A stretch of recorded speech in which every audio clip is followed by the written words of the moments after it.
Mrs. at ang kasama kong si Q. Pang-apat na kabanata.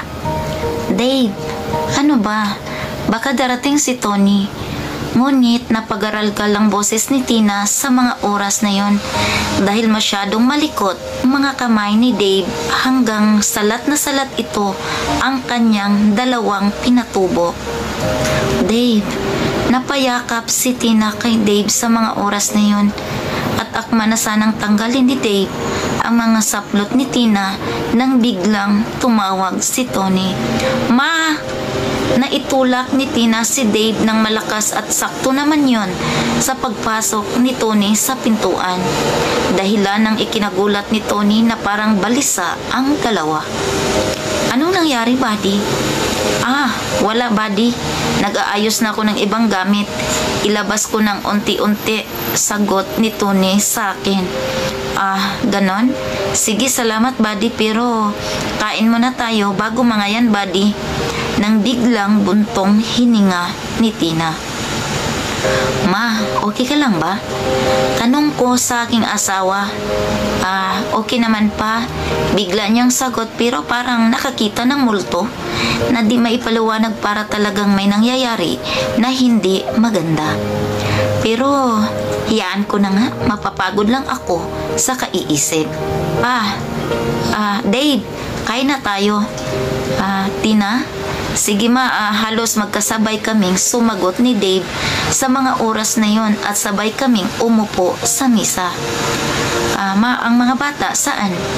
Kumain na sila, pinauna ko na sila kanina pa, sagot naman ni Tina sa akin. Maasikaso talaga ang asawa mo, buddy. Pag ganyan ang asawa ko, hindi ko na talaga pakakawalan pa, tugon ni Dave kay Tony. Oo buddy, di ko na talaga pakakawalan yan. Maalaga yan sobra di ba ma? Kaya nga anakan ko pa ng anakan yan buddy, para di na maagaw ng iba. Pabiro ko naman sa mga kaharap ko. Nasamid naman bigla si Tina, parang kontra naman sa mga sinasabi ko.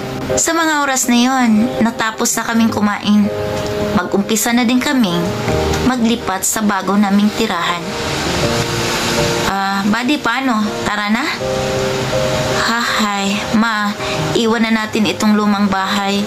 Parang napaisip lang ako. Ang dami kasing good memories dito na iiwanan natin. Okay lang yan pa. Gagawa naman tayo ng mas maganda pang mga memories sa bago nating tirahan. Mas maganda naman sa bago nating lilipatan. At isa pa, malapit na kami sa'yo pa, diba? Yakapin ko pa sana at lambingin, ngunit umiwas na kaagad. Parang may iniiwasan sa akin si Tina. Buddy, paano tara? Pagyayaya ni Dave. Pagkatapos naming ikinarga ang aming mga gamit sa sasakyan na aming narintahan. Pagkalipas ng ilang oras, natapos din kaming maglipat sa bago naming tirahan, kung saan ito ay mas malapit na sa aking pagtratrabahuan. Wow! Mas maganda pala talaga itong bagong tirahan niyo, buddy. Mas malaki at malinis. Sabay sulyap ni Dave kay Tina. Oo, buddy, para naman masaya si Mrs. Salamat pala sa help, buddy, ha. Ika ni Tony kay Dave. Halina kayo, magmerienda muna kayo. Halika na, Dave. Pagtatawag naman ni Tina. Iwan ko ba? Para akong tanga, silos ng silos. Hays, ano ba itong iniisip ko? Di ako patahimikin yan kasi nararamdaman ko sa kanila. Parang may something talaga. Pagtawag ni Mrs. Ano ba at tulala ka dyan?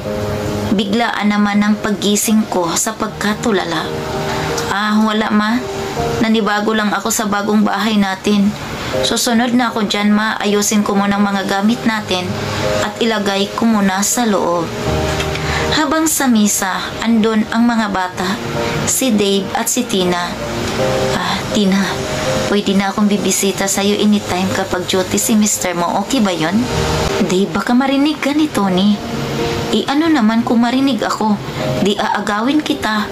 Pabiro namang sabi ni Dave kay Tina. Mukhang seryoso kayo dyan Pabiro ko naman. Lika na ito. Merinda mo. Salamat ma. Ang mga bata busog na ba? Oo pa, pinauna ko na sila kanina. So, buddy, paano? Mauna na ako. May duty pa ako mamaya. Ika ni Dave naman na nagpaalam kay Tony. Sige, buddy, salamat uli ha. Wala yun, buddy, ikaw pa. Tina, salamat sa merienda. Alis na ako, sana welcome ako lagi ha. Ay, oo naman Dave, ikaw pa. Sagot ni Tina kay Dave. Nakaalis na si Dave kaya naman nilapitan ko ang aking asawa. Para bang nalungkot bigla. Kanina parang ang saya niya lang. Ma, mukhang lungkot mo na naman. Bakit di ka ba masaya sa bago nating tirahan? Habang yakap ko siya at pinaharap ko sa akin, sabay dampi ko sa mga labi niya ng halik. Ma, sandali lang. Sundan na natin ulit ang bunso natin. Ngunit pilit ang iwas ni misis ko kaya naman mas lalo ko pa siyang niyakap at hinalikan. Ma, bakit? Ayaw mo na ba ito? Hawak-hawak ko ang mga bundok niya at unti-unti kong hinalikan ang masilang parte ng katawan niya at hinihiga ko si misis sa sahig. Parang kahoy lang siya. Wala nang ganti sa akin kahit yakap man lang. Pero itinuloy ko pa din upang isakatuparan ang aking nais kahit wala siyang gana. Ma, parang lamig mo sa akin. Ayaw mo na ba ito? Sa kabila nung pagtanggi niya, tinanggal ko pa din ang saplot niya at dahan-dahan akong pataas na at akma kong itulak si Junjun. Nang, Bade? Bade? Balikwas kaming dalawa ni Mrs. at sumagot ako na napag-aralgal. Buddy, bumalik ka. Tumayo na din si Tina, inayos ang sarili at nakangiting humarap kay Dave. Buddy, bigla sumama ang pakiramdam ko. Nag-chat na ako sa isang kasamahan natin, Bading Romy, pero sa probinsya pala siya kaya naman walang pwedeng papalit sa akin. Bakit, buddy? Anyari? Tanong ko naman kay Dave. Sumumpong sakit sa sikmura ko, buddy. Halos himatayin ako. Baka naman pwedeng papalit muna. Papalitan ko na lang bukas ng diretsyo.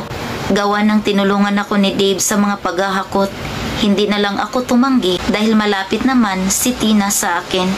Pwede ko naman saglitin sa bahay.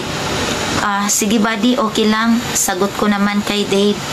Oh Dave, so masakit pa ba ang sikmura mo? Biglang tanong ni Tina kay Dave na para bang nag-alala siya. Oo Tina, sana may mag-alaga sa akin.